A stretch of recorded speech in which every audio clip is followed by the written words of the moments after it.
Middle east രാജ്യങ്ങൾ കഴിഞ്ഞ കുറച്ച് ദിവസങ്ങളായി അതീവമായ ഒരു പ്രതിസന്ധി സമയത്തിലൂടെയാണ് കഴിഞ്ഞു പോകുന്നത്.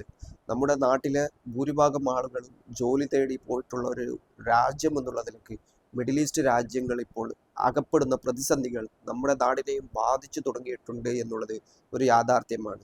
ഇവിടുത്തെ കച്ചവട മേഖലയെ, വ്യാപാര മേഖലയെ, മറ്റു അനുബന്ധമായ ബിസിനസ് മേഖലയൊക്കെ ഇത് ബാധിച്ചു തുടങ്ങിയിട്ടുണ്ട്.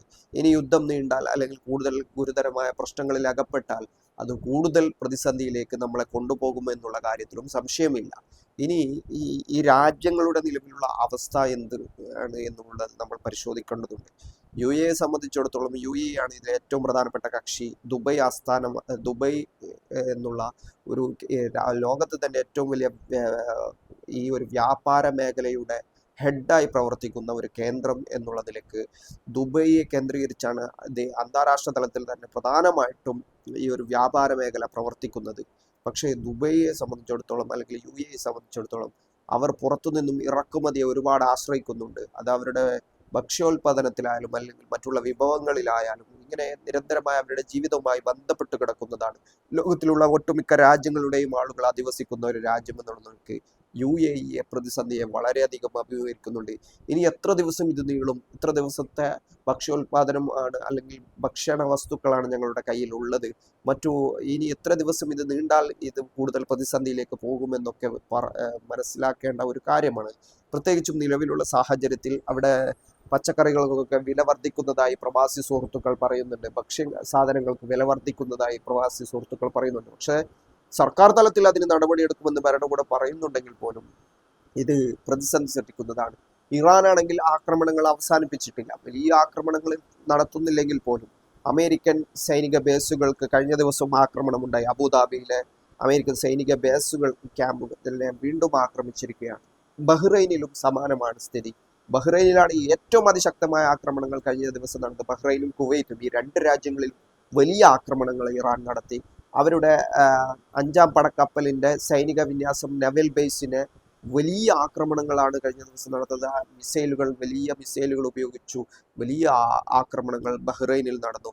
മനാമയിൽ ഒരു ഹോട്ടലിനെ കേന്ദ്രീകരിച്ചും ആക്രമണം നടന്നു. ഇത് CIA ഇവിടെ നിന്നും നെവൽ ബേസിൽ നിന്നും മാറി താമസിച്ച അവരുടെ ഉദ്യോഗസ്ഥർ താമസിച്ച സ്ഥലമാണെന്നാണ് മനസ്സിലാക്കാൻ കഴിയുന്നത്. മറ്റൊന്ന് കുവൈത്തിലാണ് അമേരിക്കൻ സൈനികർ കൊല്ലപ്പെടുന്ന ഒരു അവസ്ഥ ഉണ്ടാവുന്നത്. കുവൈത്തിലെ സൈനിക ആസ്ഥാനം കേന്ദ്രീകരിച്ചാണ് ഇറാനിലേക്ക് നടത്തുന്ന ആക്രമണങ്ങൾ അമേരിക്ക യോജിപ്പിച്ച് നിർത്തുന്നത്. ഇറാനുമായി തൊട്ടടുത്ത് നിൽക്കുന്ന പ്രദേശമാണ്. അതുകൊണ്ട് അമേരിക്കക്ക് കുറച്ചുകൂടി എളുപ്പമാണ്.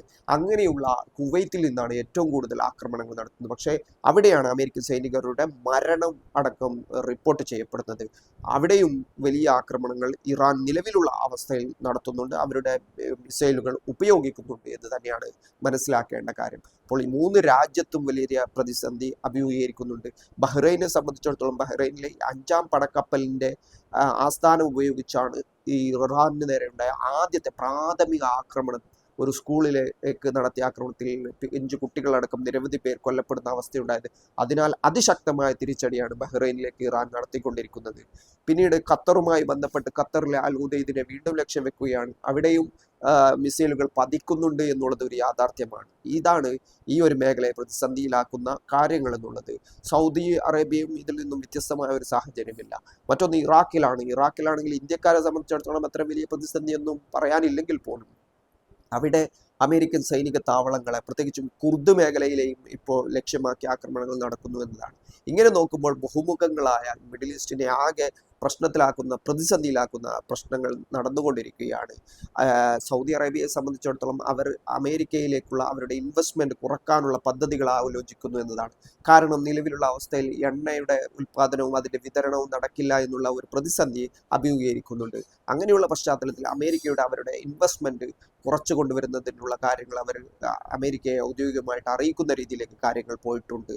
മറ്റൊന്ന് ഈ ഗ്യാസ് പൈപ്പ് ലൈനുമായി അല്ലെങ്കിൽ ഗ്യാസുമായി ബന്ധപ്പെട്ട കാര്യങ്ങളാണ്. അത് ഖത്തറിനെ കേന്ദ്രീകരിച്ചാണ് എനർജി പ്രവർത്തിക്കുന്നുള്ളത്.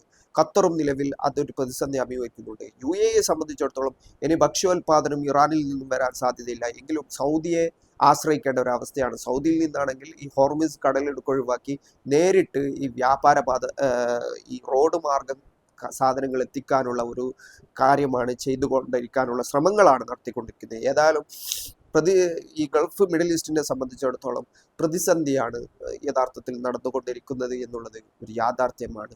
വരും ദിവസങ്ങളിൽ ഇറാന്റെ നിലപാടിനെ ആശ്രയിച്ചിരിക്കും ഇതിന്റെ ഭാവി എന്നുള്ളത്.